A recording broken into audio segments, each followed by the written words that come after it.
우리 여성교회 회원분들께서 늘 사실 헌신해 주시는데 또 특별히 오늘 이렇게 또 헌신 예배를 준비해 주셨습니다. 헌신을 위해서 더 큰 은혜가 필요합니다. 우리가 수고하고 또 섬기다 보면 쉽게 지칠 수 있는데요. 그렇기 때문에 은혜 없이는 섬길 수가 없습니다. 그래서 오늘의 예배가 우리 또 여성교회 또 우리 모든 성도님들에게 더 큰 은혜가 임하는 시간이 되면 좋겠습니다.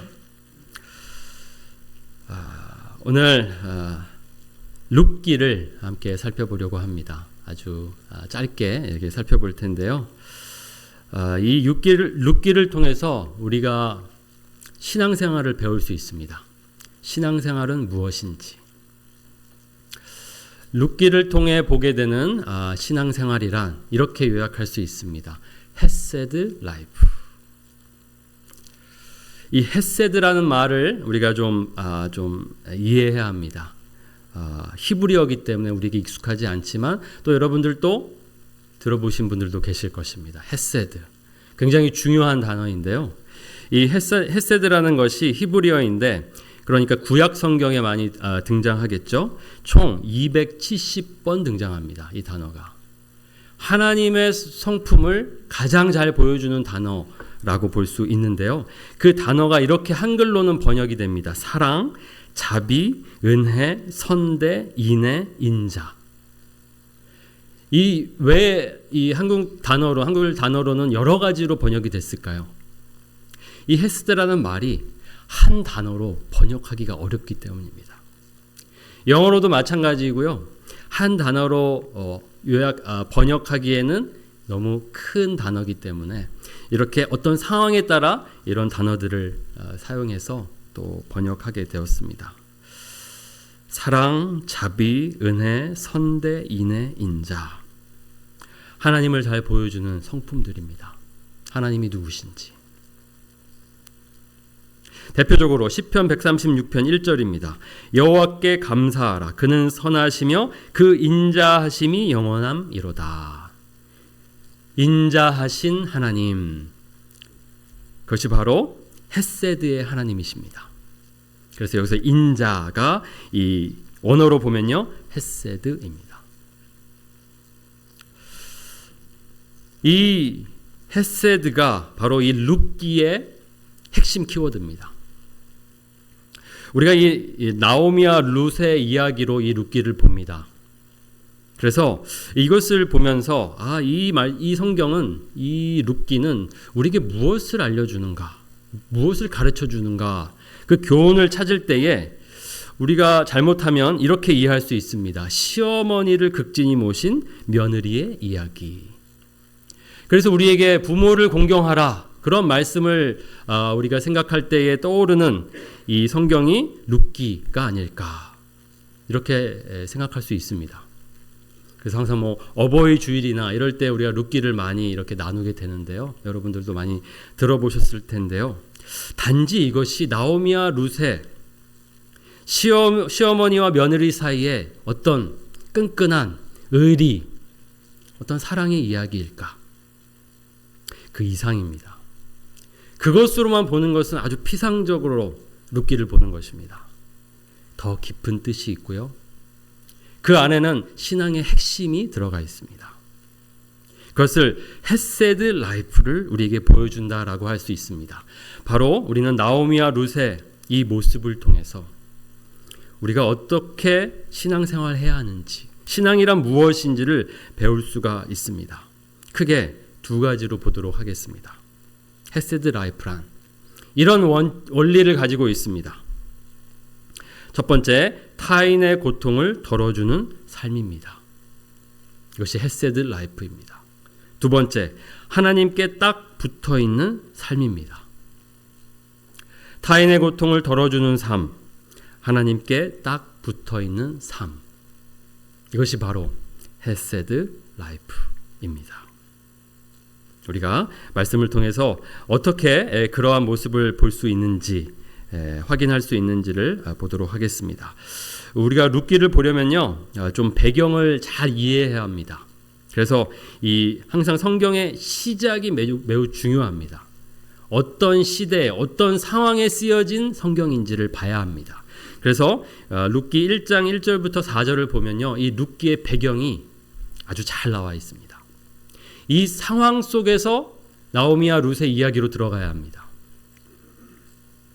언제인지 보니까요, 여기 사사들이 치리하던 때라고 하고 있습니다. 성경에서 룻기가 어디에 있죠? 사사기와 사무엘상 사이에 있습니다. 그것은 시간 순서로 그렇게 되기 때문입니다. 그러니까 사사시대 후기라고 볼 수 있습니다. 왕정시대인 이제 사무엘서로 넘어가는 이 왕정시대로 넘어가기 그 사이의 이야기입니다. 이 사사들이 치리하던 때라는 것은요, 사실은 어떤 긍정적인 의미이기보다는 사사들이 일어나서 또 이스라엘이 평안을 누리기도 했지만 또 사사들이 타락하기도 했습니다. 그래서 사사기 후반은 이 후반절을 보면요, 굉장히 암울하게 끝을 맺습니다. 결국 이렇게 사사들이 나타나도, 사사들이 다스려도 백성들은 자기의 소견에 옳은 대로 행했습니다. 그러니까 세상의 이 영적인 상태가, 그 당시 시대의 상태가 매우 암울했다라는 것을 우리가 이해할 수 있습니다. 그러니까 이 영적으로 암흑기에 게다가 또 이렇게 실제적으로 물질적으로도 굉장히 어려운 시기가 찾아왔습니다. 흉년이 들었습니다. 그러니까 이 이스라엘의 흉년이 들면서 이제 사람들이 어떻게 살아야 할지를 고민하다가 여기 유다 베들레헴의 한 사람이 어떤 결정을 하냐면요, 모압이라는 이방 땅으로 이주를 하게 됩니다. 이사를 가게 됩니다. 이것은 그 흉년을 견딜 수 없었기 때문에 살 길을 찾기 위해서 가야 했던 어쩔 수 없는 선택이었습니다. 그 이름은 엘리멜렉이었습니다. 바로 이 사람이 이 아내와 두 아들을 데리고 모압 지방에 이사를 갔는데요, 여기 아내 이름은 나오미라고 합니다. 이 엘리멜렉과 나오미 사이에 두 아들이 있었는데 그 두 아들이 어디에서 결혼했냐면요, 바로 이 모압 땅에서 결혼했습니다. 모압 땅은 이방 땅입니다. 그곳에는 유대인들이 없었습니다. 마땅히 유대인 여인들과 결혼을 해야 했지만 당시 상황은 그렇지 못했습니다. 모압의 여자들과 결혼했고 여기 그 이름을 기록하고 있습니다. 하나의 이름은 오르바요, 하나의 이름은 룻이더라. 나오미와 룻의 관계를 여기서 확인할 수 있습니다. 어떤 관계이죠? 나오미는 룻의 시어머니, 룻은 나오미의 며느리입니다. 시어머니와 며느리의 관계입니다. 이렇게 어려운 상황 속에서 이주를 해서 여기에 살게 되었는데요,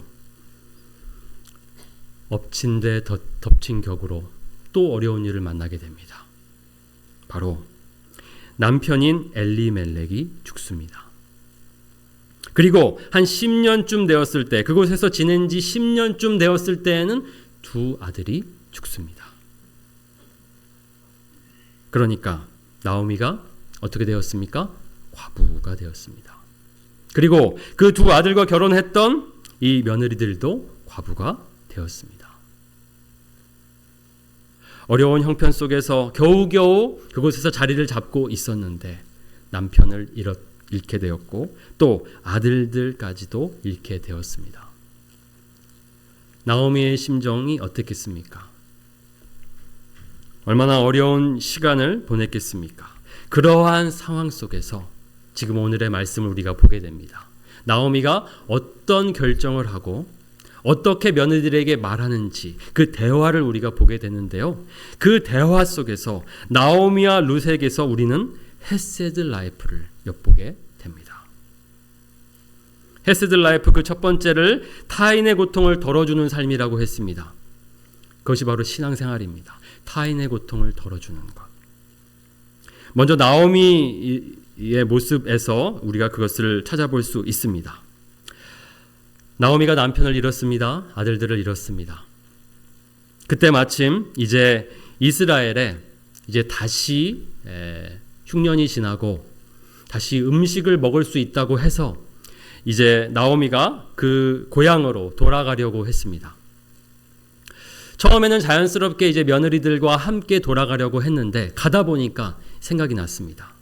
지금 며느리들이 이 남편도 없는 상황 속에서 이방인들인데 모압 여인들이 유대 땅에 가면 어떻게 살게 될지를 생각해 보니까 데려가면 안 되겠다는 생각을 했습니다. 그래서 어떤 결정을 했습니까? 나오미가 두 며느리들에게 돌아가라. 너희들의 집으로 돌아가라. 어머니 집으로 돌아가라. 그렇게 결정하고 또 두 며느리들에게 명령했습니다. 나오미의 이 결정은 사실 쉬운 결정이 아닙니다. 지금 나오미가 남편도 잃고 아들들도 잃었습니다. 지금 나오미에게 위로가 되는 사람이 있다면 누구겠습니까? 두 며느리입니다. 지금 돌아가는 길이 그래도 두 며느리가 있어서 외롭지 않습니다. 그런데 지금 이 결정을 내리고 두 며느리를 돌려보내면 어떻게 됩니까? 혼자서 고향에 돌아가야 합니다. 그 가는 길도 험난합니다.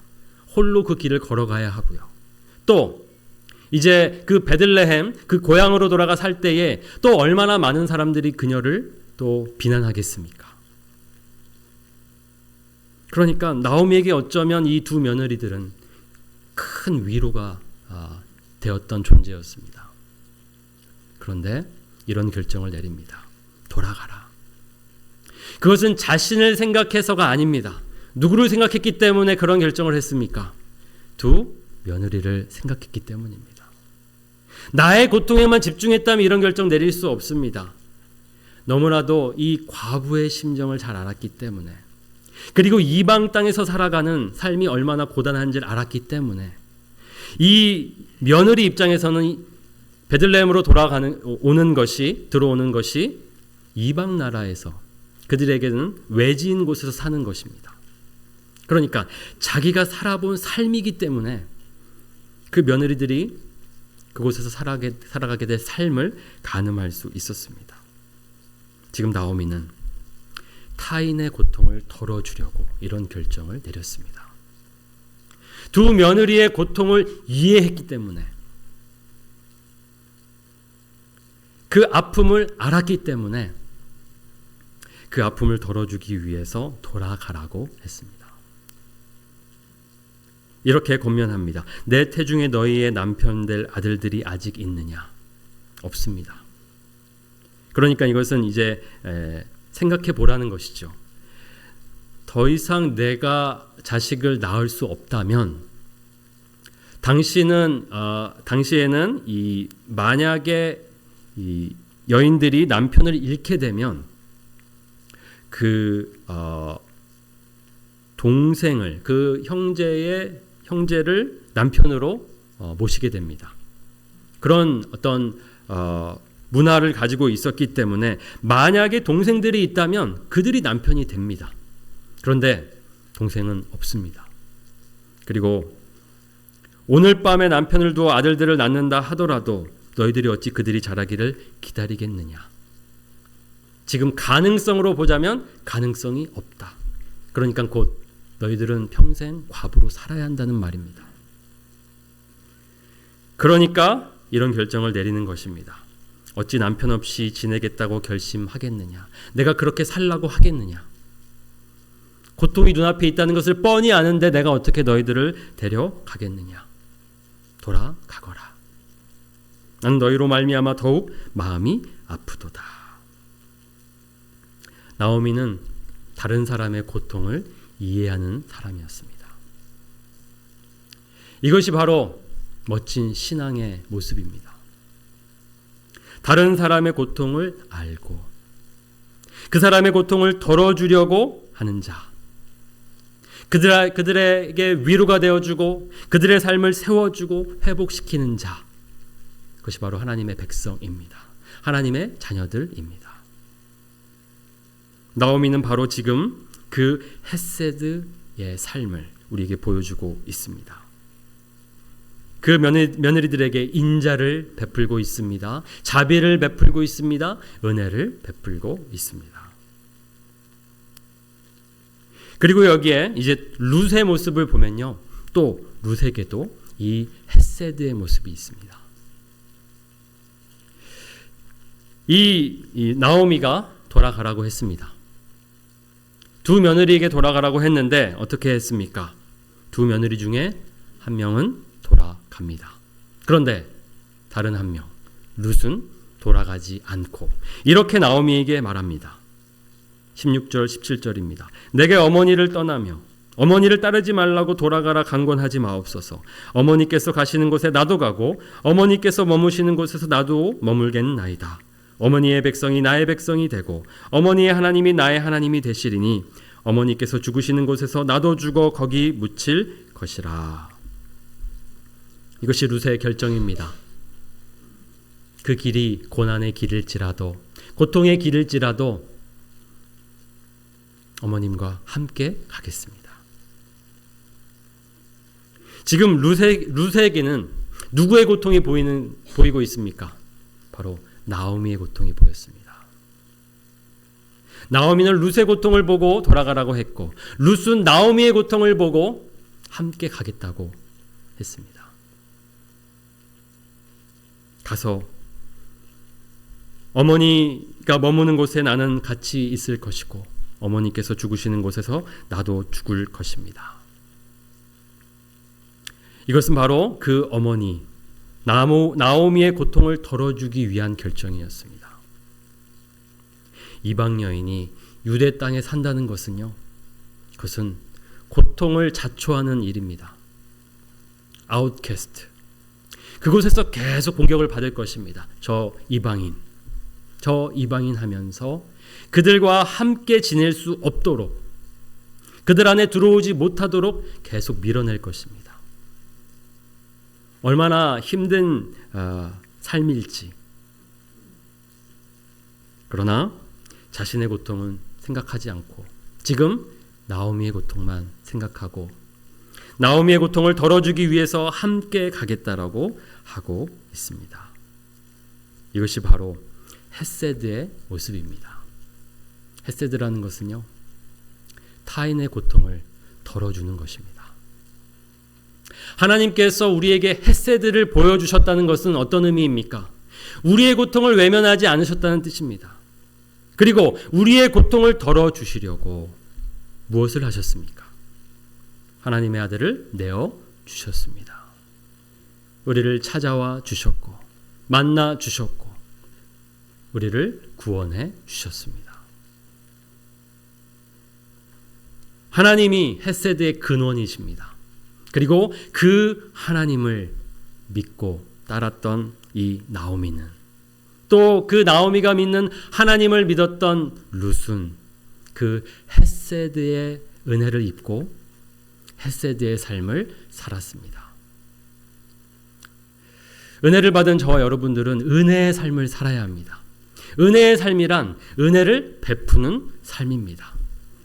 신앙을 받는 것으로 끝내서는 안 됩니다. 은혜를 주신 하나님께 감사함으로 그 은혜를 흘려 보내는 것입니다. 우리 안에만 담으라고 주신 은혜가 아닙니다. 흘려 보내서 내가 은혜로운 하나님임을, 내가 인자한 하나님임을 드러내라고, 보여주라고 말씀하십니다. 하나님의 은혜와 사랑을 입은 저와 여러분들은 바로 이러한 헤세드 라이프를 살아야 합니다. 다른 사람의 고통을 이해하고 함께 느끼고 그리고 덜어주기 위해 애쓰는 삶을 살아야 합니다. 즐거워하는 자들과 함께 즐거워하고 우는 자들과 함께 울라. 이렇게 우리에게 말씀하십니다. 기쁨 함께 기뻐하고 슬픔 함께 슬퍼하는 것이 바로 신자의 삶입니다. 이것을 공감이라고 할 수 있겠습니다. 공감의 능력입니다. 다른 사람의 아픔을, 그 감정을 함께 느끼면서 함께 울고 그를 위로해주고 그를 돕는 것입니다. 우리 그리스도인들에게는 바로 이 공감의 능력이 있어야 합니다. 이것을 단지 천성이다, 누구는 그런 것이 있고 누구는 없다라고 말할 수 없습니다. 오늘날 시대가 강팍해져가는 이유가 무엇입니까? 공감이 없기 때문입니다. 공감 부족 사회라고도 할 수 있습니다. 이 디지털 사회가 되면서 만남이 줄어드니까 어떻게 됩니까? 별로 서로에게 이런 감정이입을 하고 서로와 교감하는 일을 경험하지 않으니까 자꾸만 혼자 나의 감정에만 매몰되게 됩니다. 그러니까 다른 사람들의 아픔, 그 감정들을 잘 이해하지 못하게 됩니다. 우리가 겪는 많은 어려움들, 갈등들, 그 문제의 핵심이 무엇입니까? 공감이 부족해서입니다. 나의 고통만 생각하기 때문에요, 서로를 비난하고 공격합니다. 우리가 어떤 관계 속에서, 대화 속에서 서로의 감정에 귀를 기울이고 그것을 이해하려고 애쓰고 그것을 알아준다면 우리의 대화가, 우리의 관계가 훨씬 더 행복해질 것입니다. 그런데 우리는 공감이 부족합니다. 특히 우리 남자들이 공감이 좀 부족합니다. 제가 또 천성적으로 공감이 부족합니다. 매우 이성적이고 논리적인 성격을 가지고 있어서 사람들이 힘들어하는 거, 아파하는 거 잘 몰랐습니다. 그런데 아내를 만나서 제가 공감의 노력을 하게 됐고, 사랑이란 서로의 마음을 헤아리고 서로 함께하고 위로하고 격려해 주는 것이구나, 이런 것들을 배워가면서 이 공감의 능력들을 좀 개발하게 되었습니다. 그래서 지금도 부족하지만 공감하려고 애쓰고 있습니다. 그런데요, 이것은요 모두에게 필요한 것입니다. 천성적으로 공감을 잘하는 사람 있을 수 있습니다. 그렇게 감정을 잘 느끼면서 아파하는 사람들이 있지만 우리 모두가 다 그러한 능력을 가지고 있어야 합니다. 그러려면요, 제일 해야 될 일이 무엇이겠습니까? 이야기를 들어주는 것입니다. 제가 학부에서 상담을 공부했습니다. 상담의 이 키가 다른 게 아니더라고요. 공감이더라고요. 저는 답을 주는 것이라고 생각했는데 답을 주는 것은요 아주 적습니다. 계속해서 그 사람의 마음이 어떠한 상태인지를 읽고 알아주고 인정해주고, 그게 거의 반 이상이라는 것을 제가 배우면서 공감이 이렇게 중요하구나, 거기서 사람들이 위로를 받고 거기서 회복되는구나라는 것을 배울 수 있었습니다. 우리가 잘 공감할 수 있다면, 타인의 고통을 함께 느낄 수 있다면 훨씬 더 아름다운 사회를 우리가 만들어갈 줄 믿습니다. 타인의 고통, 오늘 나오미와 룻은 서로의 고통에 집중하고 그 고통을 어떻게 덜어줄까 고민하면서 그 어려운 결정들을 내려줬습니다. 저 여러분 모두가 그렇게 타인의 고통, 우리 다른 사람들의 고통, 가장 가까운 사람부터 시작하면 좋겠습니다. 그리고 멈추지 마십시오. 그 지경을 계속 넓혀 가십시오. 나의 가족에게 먼저 실천하시고, 또 우리 성도들에게 먼저 실천하시고, 우리 이웃들에게 실천하시고, 계속해서 다른 사람들의 그 감정을 헤아리며 아픈 자들, 상처 입은 자들 위로하며 그렇게 격려해가며 살아가는 헤세드 라이프, 그 삶을 살아가면 좋겠습니다. 두 번째입니다. 헤세드 라이프의 핵심은 하나님께 붙어있는 것입니다. 하나님께 딱 붙어있는 것이 바로 헤세드 라이프의 비결입니다. 여기 나오미와 룻의 대화 속에 이런 표현이 있습니다. 룻이 이렇게 이야기합니다. 어머니의 하나님이 나의 하나님이 되시리니. 룻은 모압 여인이었습니다. 그러니까 하나님에 대해서 몰랐던 사람이었습니다. 그런데 어떻게 여기서 지금 하나님을 나의 하나님으로 모시겠다라고 하고 있습니까? 누구를 통해서 그 하나님을 만났습니까? 어머니를 통해서, 바로 나오미를 통해서 하나님을 만났습니다.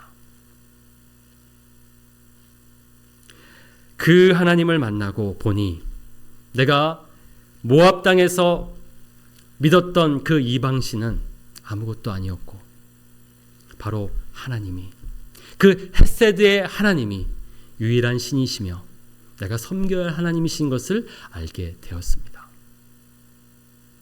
어머니의 하나님을 나도 나의 하나님으로 모시겠습니다. 이것은요, 그냥 나오미가 종교를 강요했다면 있을 수 없는 일입니다. 그 삶이 헤세드 라이프, 그 어머니가 하나님이 누구신지를 잘 보여주었기 때문에 그 삶을 통해서 룻이 바로 그 하나님을 만날 수 있었습니다. 이 고백 하나로 우리는 나오미가 얼마나 하나님께 붙어 있었는지, 얼마나 하나님을 사랑했는지를 알 수 있고요. 또 룻이 그 시어머니처럼 하나님께 붙어 있으려고 했는지를 볼 수 있습니다. 이것이 핵심입니다. 나오미가 두 며느리에게 돌아가라고 하면서 이렇게 말합니다. 너의 백성에게, 너의 신들에게로 돌아가라. 그러니까 그 집으로 돌아가라는 말은 나의 하나님 믿지 말고 너의 신을 믿어라, 이렇게 말하는 것과 같다라는 것입니다. 여기 보면요, 다른 며느리가 이제 돌아갔을 때에 이렇게 이야기합니다. 나오미가 내 동서는 그의 백성과 그의 신들에게로 돌아가나니, 그냥 집으로 돌아가는 게 아니고요, 사람에게로 돌아가는 게 아니고요, 신에게로 돌아간다라고 말하고 있습니다. 돌아간다는 것, 그리고 나오미와 함께 있는다는 것이 그런 의미입니다. 너의 동서를 따라 돌아가라. 그러니까 지금 이 룻에게는 이런 선택을 하라는 것입니다. 너의 신을 선택할래, 나의 신을 선택할래. 그런데 나오미는 함께 가면 고난을 겪기 때문에 그렇게 돌아가라고 했던 것입니다. 그런데 룻은 선택을 하기를 바로 하나님, 나오미의 하나님을 선택했습니다. 나오미와 함께 하겠다라는 그 뜻은 곧 나오미의 그 하나님을 나의 하나님으로 모시겠다는 뜻이었습니다. 그래서 함께 간다고 했을 때에 이미 룻의 마음속에는 하나님께 딱 붙어 있겠다는 마음이 있었습니다. 여기 14절에 보면요, 한 단어가 아주 눈에 띕니다. 룻이 그를 붙쫓았더라. 붙쫓다라는 말이 나옵니다. 굉장히 이 한글로서 우리가 사실은 잘 사용하지 않는 단어인데요, 붙쫓다, 붙쫓았더라. 이 말은요, 영어로 보면요, cling, 매달린다는 것입니다. 딱 붙는 것입니다. 딱 붙어서 간다는 것인데요, 여기 룻이 나오미로부터 떨어지지 않고 그렇게 딱 붙어 가겠다라고 했는데 그 말 속에는 이미 그 나오미의 하나님, 그 하나님에게 내가 딱 붙어 살겠다는 결단이 들어 있습니다. 그래서 우리는 이 룻의 고백, 룻의 결단 속에 평생을 하나님께 딱 붙어 살겠다라는 고백이 들어 있음을 확인할 수 있습니다.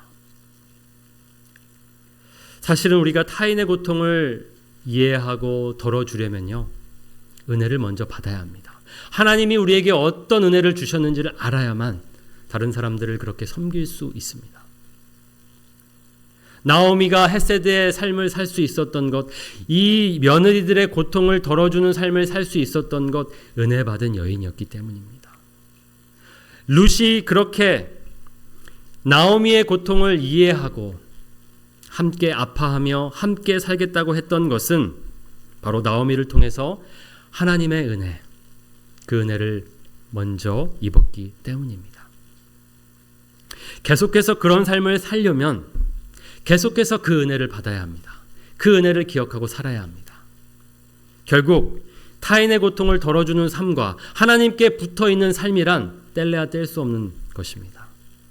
하나님께 딱 붙어 있어야만 그 은혜로 살아가면서 다른 이들에게 은혜를 베풀 수 있는 삶을 살아갈 수 있습니다.